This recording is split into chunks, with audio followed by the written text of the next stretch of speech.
This Camon 20 Premier 5G is a striking smartphone, I won't lie. Big on looks, big on features, and big on storage. This back is lychee pattern leather with a soft rubber feel to it, which reminds me of the leather-backed LG G4 I once had back in 2015.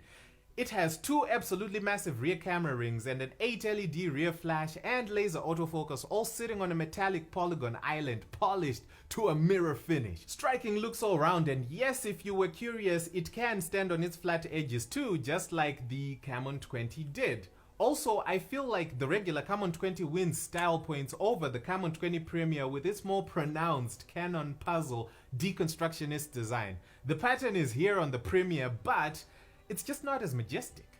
As for the hardware, you have a 50 megapixel main camera and a 108 megapixel ultra wide on the back. This also is the first Tecno Camon to ditch the micro SD card slot, which makes sense considering that the Camon 20 Premier 5G comes with half a terabyte of internal storage.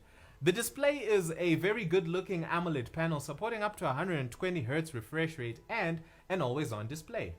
Oh, and the bezels all round are thinner than on the Camon 20, but what they did is they made the top and bottom bezels thicker than the side bezels. It ruins the magic of a completely uniform bezel all round, but for good reason. The bottom is where the AMOLED display circuitry is located, so it needs some room to fold behind the display. And the top bezel is crammed with sensors, the earpiece, and a selfie flash. As is with the Camon 20, Tecno packed heaps of software features that I covered extensively in the Camon 20 review that you can watch here, but they did reserve a few special ones for the Camon 20 Premier 5G. This is the first smartphone I have reviewed whose Wi-Fi hotspot or Wi-Fi tethering connection is Wi-Fi 6. Most smartphones can only go as high as 5 GHz dual band Wi-Fi. What this means is the Camon 20 Premier's hotspot will deliver a more stable connection to all its connected devices. The haptic feedback on the Camon 20 Premier 5G is far much better than that on any other Tecno I have used.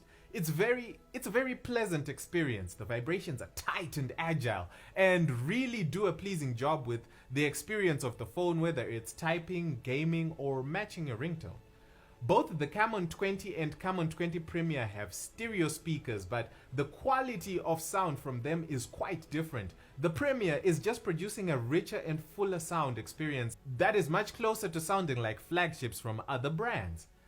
The display supports HDR10, which offers a more realistic visual in photos and better clarity of the darker areas in a video that has bright and dark scenes. On top of that, it supports up to 120Hz refresh rate as well as 3 steps of smoothness, 60, 90 and 120Hz, and the option of automatically switching between the three to give the best balance of user experience and battery life. Both the Camon 20 and the Camon 20 Premier have smart dual SIM, a feature where it will always choose the SIM card with the best network at any given time for data. This feature only works if the two SIM cards installed belong to two different service providers, for obvious reasons. Also, the Premier supports 5G and it works out of the box on Ethernet in Zimbabwe. Let's look at performance. It's got 8 GB of RAM that can be expanded to 16 via memory fusion, 512 GB of internal storage that you cannot expand with an SD card, and a MediaTek Dimensity 1200 CPU. It's a solid performer all round really. Medium gaming is a breeze. Navigating the UI is both fluid and snappy thanks to that high refresh rate. It's a really solid performer even when you decide to push it a bit. The battery performance was quite impressive. The chipset in the Premier is much more powerful than that in the Camon 20, but the difference in results after we did the endurance test was just 3%. However, there was something interesting that I observed during this test. After an hour of YouTube, the Camon 20 was down to 94% battery versus 98% on the Premier. After an hour of video recording, they switched positions with the Camon 20 dropping to 76% and the Premier to 73%. Then after an hour of gaming, the Camon 20 ended up at 66% battery and the Premier at 63%. So for GPU intensive tasks, the Camon 20 is easier on the battery than the Premier due to the GPU in the Premier being a bit more powerful. But it's a small price to pay for such a much better user experience. And even though the Camon 20 Premier fell a bit short, it still has a proper 2-day battery. In fact, it was my primary smartphone for photos and videos at a wedding I attended recently, and it survived a full day of photography and internet tethering with about 35% of battery left to spare at the end of the day. So yeah, it's got a phenomenal battery. And when it comes to charging, it's up to 45 watts on the Premier with the fast charger included in the box. The cameras are also very good, better than the ones on the Camon 20. There is a 50 megapixel main camera similar to the one on the Phantom X and a 108 megapixel ultra wide. The 50 megapixel sensor is a quality sensor, and you can see this in just how much less noise and processing that is present in the images. If you zoom into the areas of an image with a shadow, it still stays clear with really good detail. It also adds more vibrance to images than what is actually in the scene, but it's not as aggressive as is on the Camon 20. It's just right. I also appreciated how snappy the shutter is. As soon as you press the shutter, the photo is taken and sent to post-processing.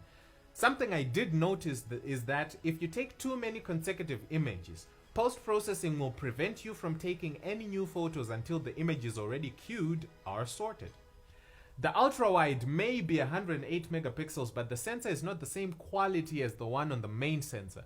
As a result, you do start to see some noise in shadows of images and a bit of over-sharpening. But what I felt was the biggest weakness was the level of distortion in the corners of the images. This fisheye sort of distortion is very common in wide-angle cameras, but in varying degrees. On the Camon 20 Premier, it just felt like it was leaning a bit more towards the extreme. So I do not have Zim pricing for the Camon 20 Premier 5G just yet, but I think it is probably the cheapest smartphone you can buy that comes with a 512 gigabytes of internal storage. As a package, it is a very compelling one. An HDR certified AMOLED display, a set of very good cameras, a soft and durable finish on the back, and another eye-catching design. Like and subscribe.